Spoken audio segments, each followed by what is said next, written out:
Alright guys, he's adding his oil.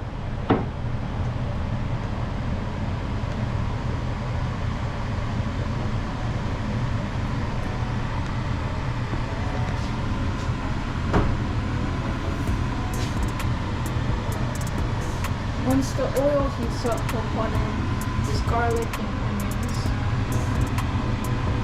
It kind of doesn't seem like a lot of oil. It's a small blob, but it really is a lot.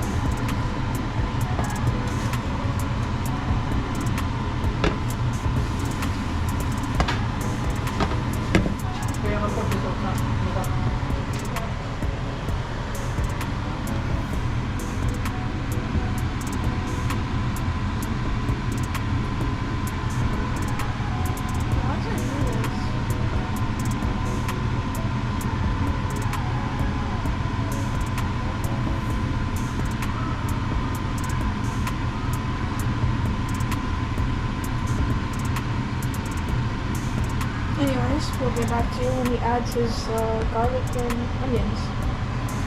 Bye. Ito na, lagyan na natin bawang.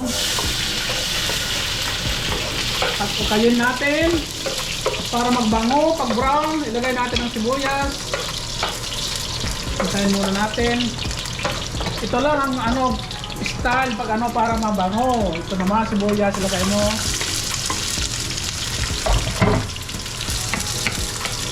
Kung magluto kayo ng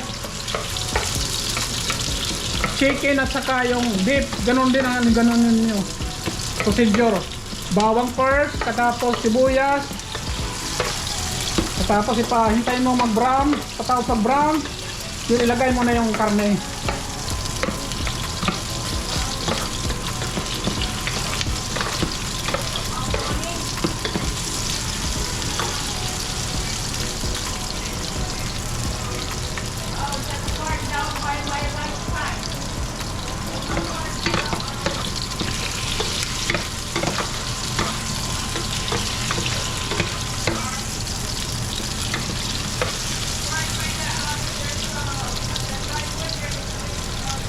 Ito na ang karne, ilagay natin kasi brown na yung kulay ng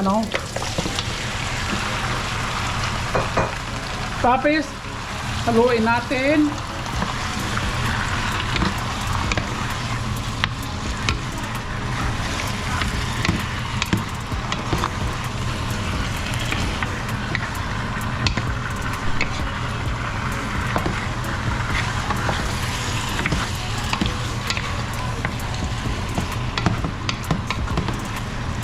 Ang bango ng bulaklak. Lagyan natin pepper, black pepper.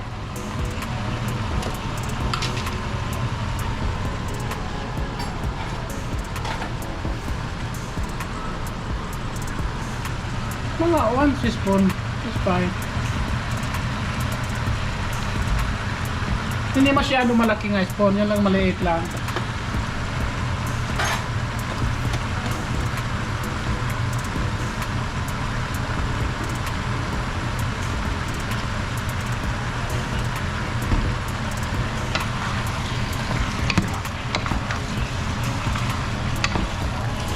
Ukayin natin para mayroon lang parehas, mayroon may nakalagay na black pepper. You don't use peppercorn? Huh? You don't use peppercorn? I will do the Bay leaves. laurel.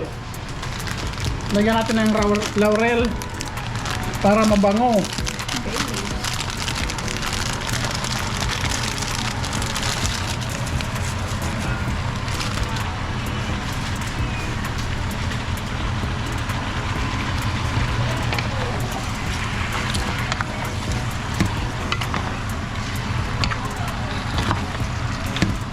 Tapos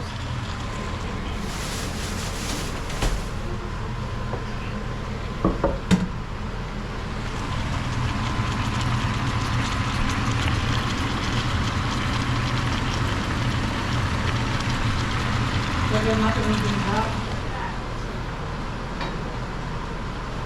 vinegar. Apple cider Vinegar. Pagpawala ng wala ng ano amoy.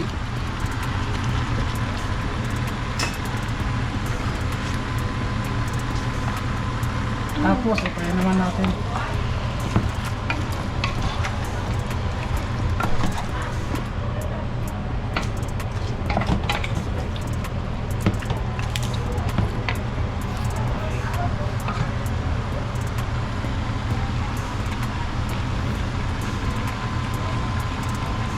Tapos lagyan natin ng Soy sauce. soy sauce. What is this? Sodium, no sodium, low sodium, low sodium soy sauce. Oh my gosh. That's a lot of soy sauce.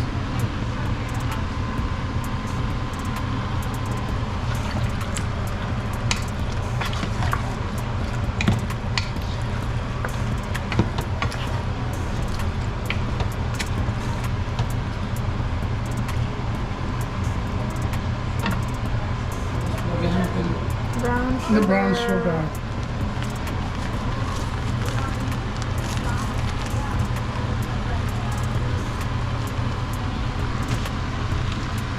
Haluin.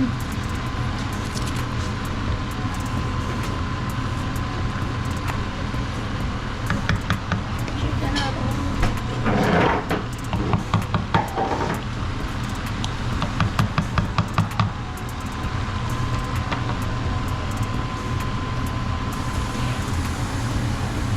Yeah.